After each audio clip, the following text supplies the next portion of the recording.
houve um jantarzinho na casa do Alexandre de Moraes, e lá, né, pelo menos os militantes de redação disseram que você foi ridicularizado naquele jantar, que eles deram um risinho, o Eduardo não é de nada, chamaram de bananinha, disseram que não era de nada, o Eduardo tá lá, né, tentando assim, como se você não tivesse moral nenhuma, não, ele nem foi chamado para a posse do Trump, e você foi na posse do Trump, todo mundo te viu lá, te viu no baile e tudo mais.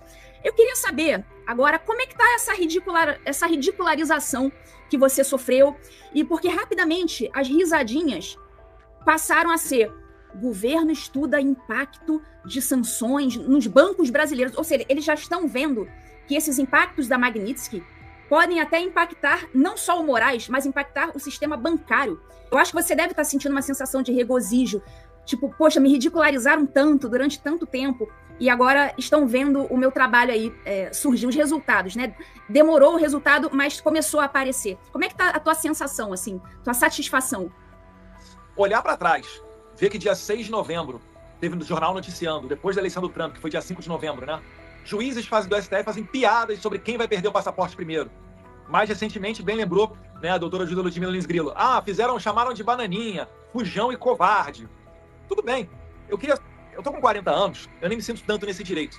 Mas cada vez mais vem uma molecada bater foto comigo, falar, seja lá no Congresso, quando eu estava no Brasil, né? Ou seja, que agora, aconteceu aqui hoje também. E vem falar, poxa, se espelhando em você, né? Poxa, quero um dia conhecer seu pai, quero ser igual a vocês e tal. E uma coisa que eu posso deixar para vocês é o seguinte: se você ainda não foi humilhado, se você ainda não fez nenhum sacrifício, você ainda não alcançou a vitória. Você não alcançou o sucesso. Porque o que o Alexandre de Moraes está pedindo para mim são 12 anos de cadeia. Abolição violenta do Estado Democrático de Direito, né? Pena máxima 12 anos. Mais ali, uns 6 meses pela obstrução do processo, mais uma multinha. Isso tudo aí tá em risco. Tá em risco, eu nunca mais voltar ao Brasil. Meu pai pode ser preso, né? Eu não retornar para o Brasil. Eu posso não vê-lo nunca mais. Mas isso daí é parte do sacrifício. Tem que arriscar. Porque o outro caminho que a gente tem, se a gente olhar pelo outro lado, é o quê? É viver debaixo do que o Moraes disser. Quando ainda não tinha, finalizando, Ludmila, quando ainda não tinha decidido retornar ao Brasil, durante o carnaval, o feriado de carnaval e até um pouco depois, algumas matérias, inclusive do G1, pareciam até que eram porta-vozes do Alexandre de Moraes, né? Dizendo que se o Eduardo Bolsonaro não se comportar na Comissão de Relações Exteriores, ele pode se complicar. Pô, calma aí, cara. Não é carteirando, não, mas eu sou um deputado federal. O cara tá lá do outro lado, no judiciário.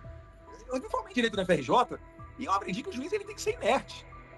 Ele só deve se pronunciar dentro dos autos e quando convocado. Me corrija se eu estiver errado, doutora Ludmila, mas eu acho que as aulas devem estar diferentes na faculdade do Alexandre de Moraes. E aí, nós aprendemos, né? Eu estudei lá também, e acho que estudamos mais ou menos ali, uma diferença de poucos anos, e é isso, né?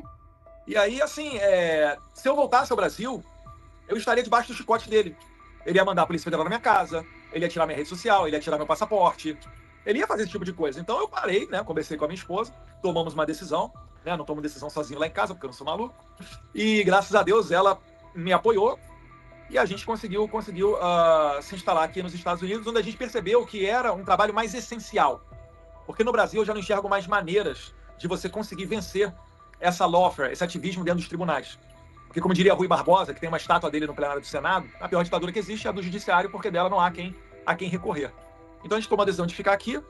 Agora, depois que o Marco Rubio respondeu ao deputado Corey Mills sobre a análise das sanções, que podem ser Lei Magnitsky, que podem ser o IEPA, e aí eu vou passar a bola para a doutora Ludmila, se ela quiser falar um pouco com relação a isso, mas no final das contas, os dois caminhos, quem aplica normalmente a sanção é o Tesouro Americano, é o OFAC, o Office of Foreign Assets Control. É o escritório de controle financeiro estrangeiro, né, do exterior. Então, no final das contas, é tudo a mesma coisa, né? É perda de visto, é congelamento de bens, é impossibilidade de fazer transações que participem agentes americanos, enfim. E toda aquela coisa que é a pressão que eu entendo, que é uma pressão forte, onde o Alexandre de Moraes não vai ter controle, e aqueles que se aventurarem a seguir o caminho do Moraes estarão sujeitos a sofrer o mesmo tipo de coisa. Eu me arrisco até a dizer que o Moraes servirá para os americanos do governo Trump como exemplo de como se combater, né, um juiz tirano como ele é, né?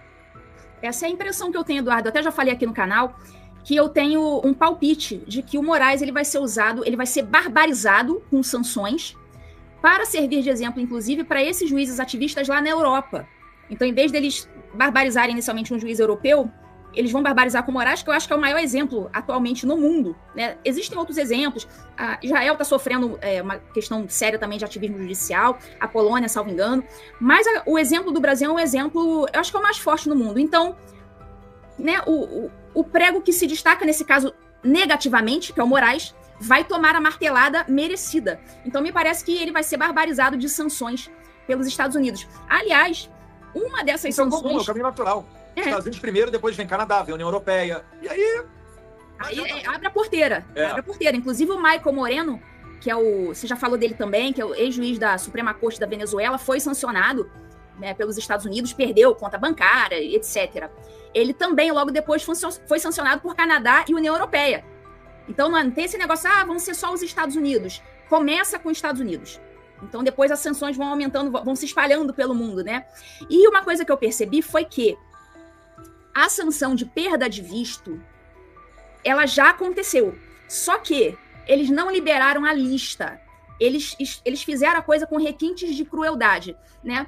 Já tem gente sancionada, mas não vamos dizer quem são essas pessoas. Se quiserem, peguem um avião e venham ver. Então, assim, eu queria saber quem vai ser o primeiro corajoso. Eles falam tanto que a gente é covarde, né, Eduardo? Ludmila fugiu, Eduardo fugiu, não sei. Eu quero saber quem vai ser o primeiro corajosão que vai testar, né? Pega um avião aí, então, agora, ô Barroso, ô Moraes, e vem aqui pra gente testar o negócio. Então, eu queria saber qual que é a sua opinião, já que eles não vão liberar listas. A minha interpretação é: a sanção de visto já foi dada. Queria saber a sua opinião, se é a mesma que a minha. Eu acredito que sim também, tá? A gente só não sabe a extensão disso. O Moraes, ele certamente é o prego que mais se destaca. Mas, deixa eu pensar nas minhas palavras aqui. Vai ter mais gente aí. A gente trocou muitas informações com muitas autoridades americanas, né? Não só na Casa Branca, mas também no Congresso. Isso tudo vai se movimentando. Vocês chegaram a ver, né, a deputada Maria Elvira Salazar, que é aquela que segura a foto do Alexandre de Moraes, e o deputado Richard McCormick, da Geórgia, eles abertamente fizeram uma declaração pública e enviaram um ofício para a Casa Branca pedindo ao presidente Trump para que sancionasse através de lei Magnitsky-Moraes.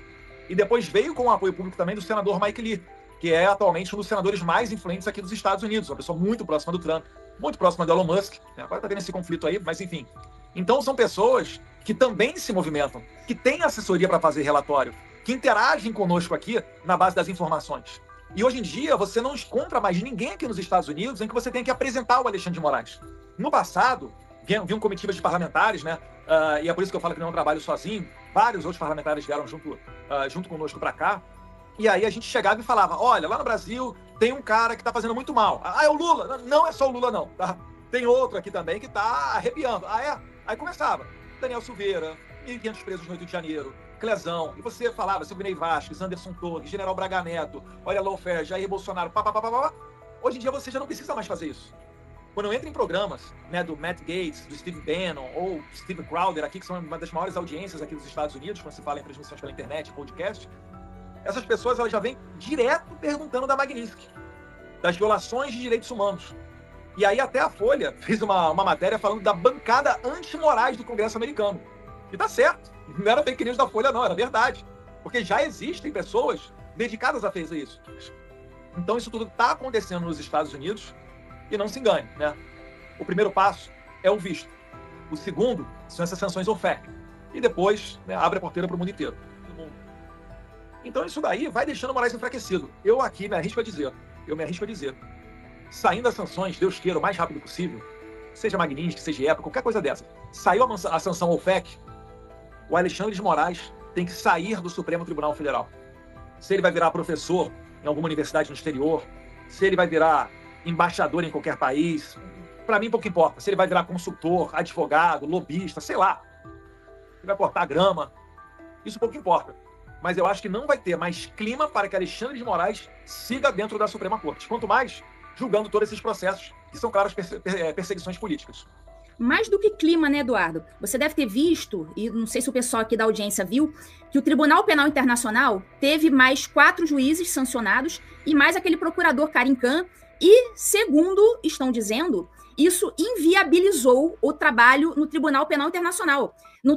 As pessoas não estão querendo mandar um e-mail para os sancionados, com medo de ter os seus nomes vinculados ao nome deles. Então, assim, o Tribunal Penal Internacional não está conseguindo trabalhar nesse momento. Então, eu acredito que talvez alguma coisa semelhante possa acontecer no Brasil com o Moraes. Não sei se vai acontecer. E uma outra coisa que Só para mim parece, teve um americano que falou o seguinte: Eduardo, se o Alexandre de Moraes te chamar para almoçar e ele pagar a conta, você pode ser sancionado. Então esse jantarzinho para me chamar de bananinha, de covarde, de fujão, faça outro, Moraes. Faça outro, em breve. Deus quiser, em breve. E outra coisa, ser laranja do Moraes, porque aí ele com as contas todas bloqueadas, ele vai tentar arrumar ali um laranja, porque parece que o Trump já está estudando a questão dos escritórios de advocacia das esposas.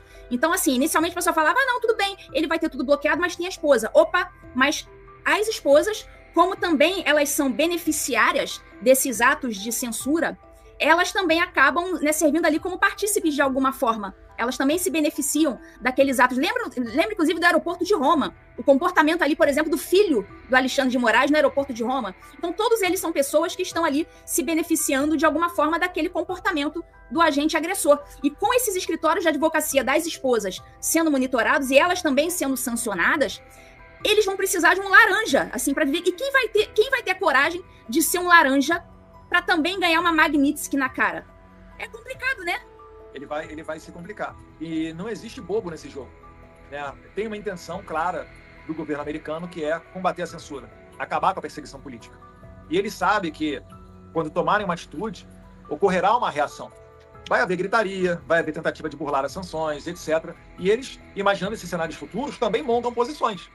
Então, uma dessas posições, certamente, é o que saiu aí na imprensa, né? Eu vou falar saiu à imprensa, é esse mapeamento dos escritórios de advocacia de pessoas próximas ao ministro Alexandre de Moraes e também a outros ministros da Suprema Corte, tá? Isso daí não é só o Moraes, porque, na verdade, quando você vê, muitas das vezes a persecução que o Moraes faz, ela acaba sendo respaldada por outros agentes públicos, né? Não só o ministro da Suprema Corte, mas o delegado Fábio Chora, antigamente era Denise, tiveram aqueles dois juízes, né? O Marco Antônio Vargas e o juiz Ayrton Vieira, em mensagens trocadas com o Eduardo Tagliaferro, eles dizem abertamente, olha, use a sua criatividade para fechar a Revista Oeste, temos que pegar o Eduardo Bolsonaro, vamos ligar ele com aquele Serimedo lá da Argentina que fez a live.